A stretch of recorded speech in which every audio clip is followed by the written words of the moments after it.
좋아요, 구독. 네, 바로 이 부채 한도 협상 난항에 대한 이슈인데요. 지금 시장에서 가장 주목하고 있는 이슈죠.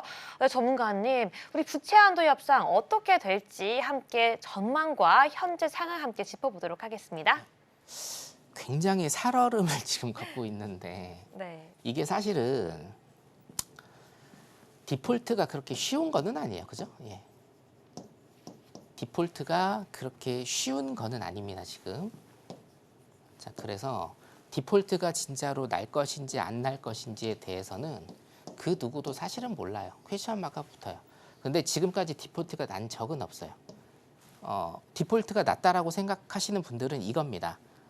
예전에 무슨 일이 있었냐면 협상이 너무 난항을 겪어서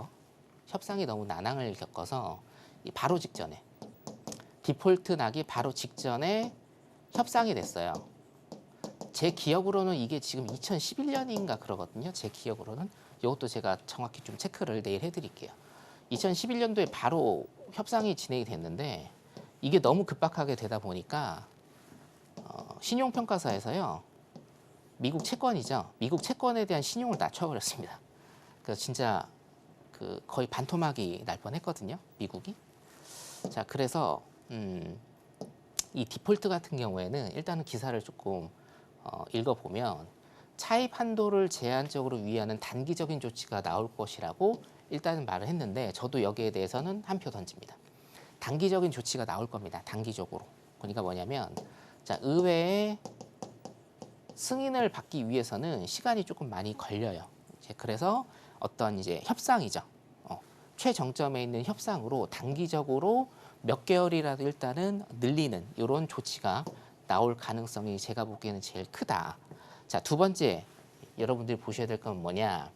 6월 초에서 8월 초 사이에 디폴트가 날 가능성이 있다라고 경고를 했는데 이거는 사실 지금 아무도 모릅니다. 아무도 모르는데 여기에 대해서 제가 좀 한 말씀 드리면 옐런이 얼마 전에 6월 초에 디폴트 날 수 있다라고 일단 경고를 했죠.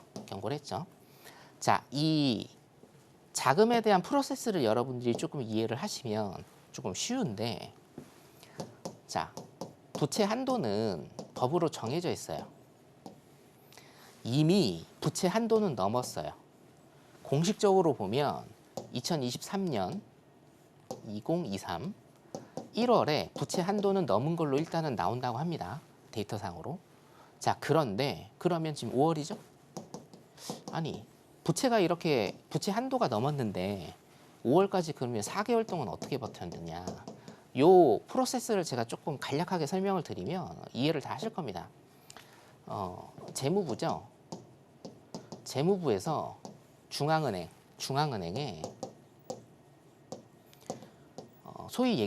쉽게 얘기해서 현금을 맡겨놓습니다. 은행처럼. 요 현금 지금 뺏어 쓰고 있는 겁니다, 여러분. 그러니까 얼마나 급박한 상황인지 좀 조금 이해가 되시죠? 네. 현금 준 거를 지금 빼고 있는 상황이거든요. 이 빼고 있는 상황인데 옐런이 얘기를 했던 것처럼 이 데드라인이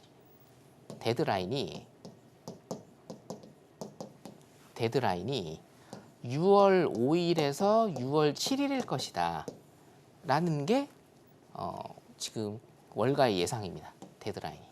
그래서 지금 옐런도 6월 초라고 일단은 얘기를 한 거예요. 6월 초라고. 자, 논점은 그겁니다.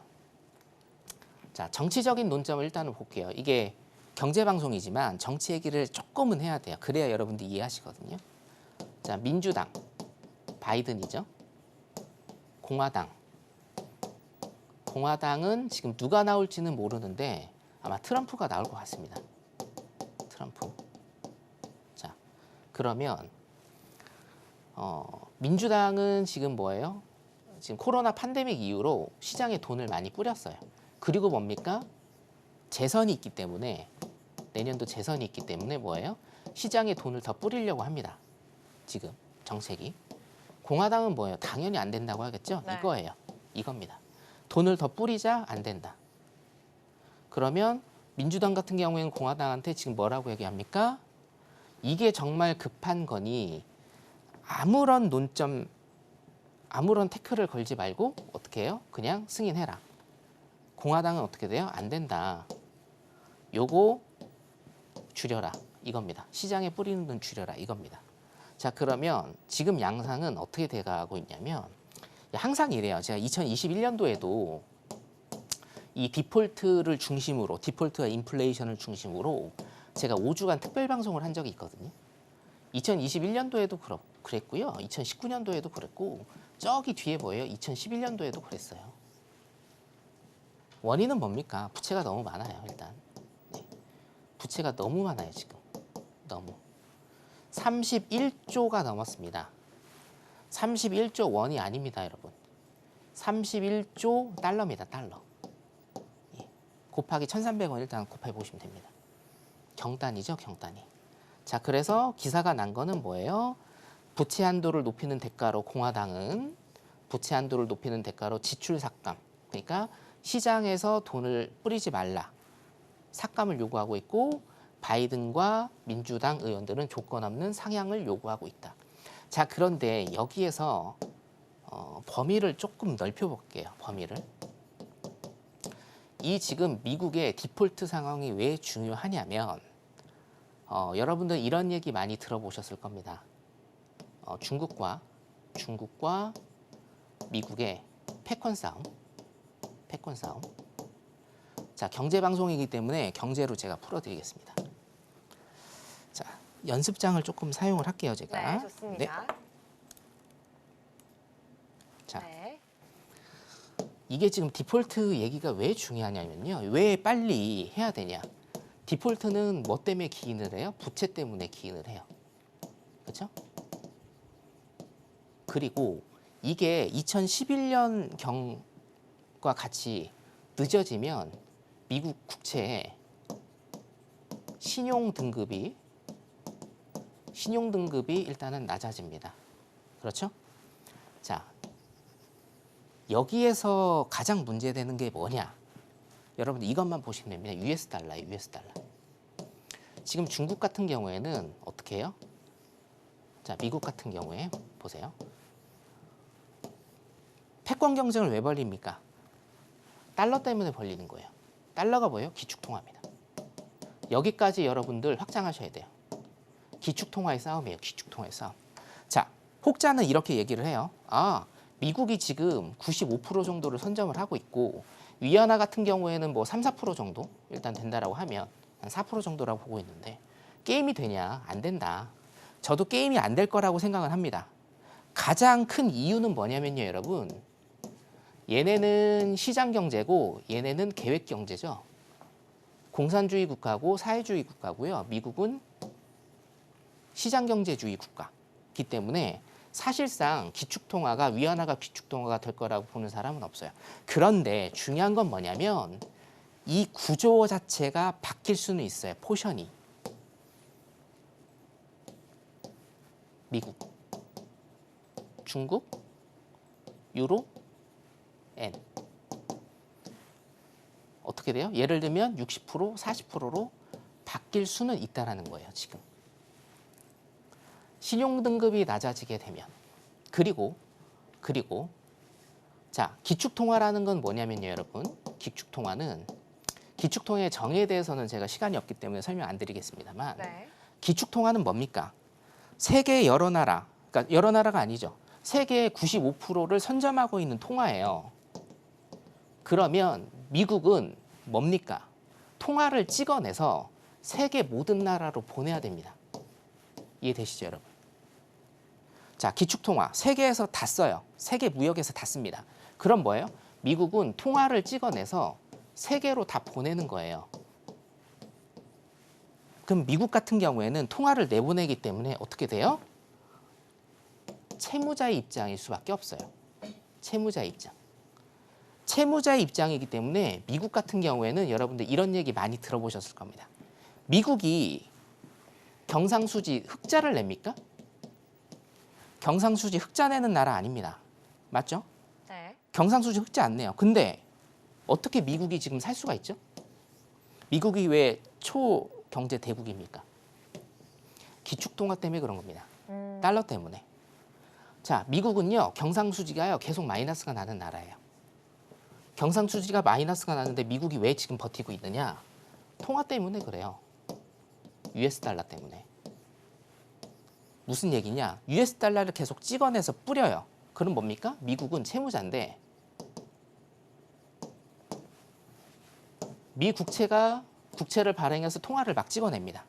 그러면 미국은 돈이 없겠죠. 나라에. 통화를 내보내니까. 국채를 찍어요. 그 다음에 이거를 누가 사요? 중국. 지금은 2위입니다만 계속 1위였죠. 일본. 중국하고 일본이 미 국채를 사주니 미 국채를 사니까 현금이 들어오죠. 이거를 떼어주는 겁니다. 이 프로세스 기억하시고 요거 만약에 조금 어려우시면 제가 내일 설명 드릴 시간이 아마 있을 겁니다. 공개 방송 때. 네. 그러니까 미국은 달러 패권을 지키기 위해서는 뭐예요? 패권을 지키기 위해서는 경상수지와 무역수지 마이너스를 내야 되는 나라이고 마이너스가 남에도 불구하고 미국이 지금 1위, 경제 1위로 버티고 있는 건 뭐예요? 미 국채를 중국하고 일본이 사주기 때문이다라는 건데 자, 만약에 디폴트가 납니다. 디폴트가 납니다. 그럼 뭡니까? 채권 살까요? 안 삽니다. 왜요? 채권은 제가 뭐라고 얘기했습니까? 그 국가의 신용도다. 신용도가 떨어진 채권을 사겠어요? 안 삽니다. 자, 여러분, 중국이 지금 미국 국채 삽니까? 안 산 지 1년이 넘었고요. 계속 팔고 있습니다. 그래서 뭐예요? 미 국채 매입 국가 1위가 중국이었는데 지금 2등으로 떨어졌죠. 자, 디폴트가 중요한 게 아니에요, 여러분. 디폴트가 중요한 게 아니에요. 디폴트가 중요한 게 아니고 디폴트에 가는 과정이 중요한 거예요. 혹여나 디폴트로 가는 이 과정이 디폴트가 안 나더라도 과정이 나빠버리면 어떻게 됩니까? 미국 달러가 기축통화가 안 되더라도 자, 다시 하겠습니다. 미국 달러가 기축통화의 그 지위를 갖고 있음에도 불구하고 뭡니까? 이 포션이 바뀌어 버린다 이겁니다. 그러면 미국이 어떻게 되겠어요? 경기 침체가 굉장히 심하게 오고 금융 위기와 경제 위기가 올 수도 있다라고 여러분들이 여기까지 확장을 하시면 완벽하게 될 것 같고 생방송이라 오늘 또 100% 제가 말씀을 다 못 드렸으니까 내일 공개 방송 오시면 제가 다시 한번 정리해서 말씀드리도록 하겠습니다. 여기까지입니다. 좋아요, 구독.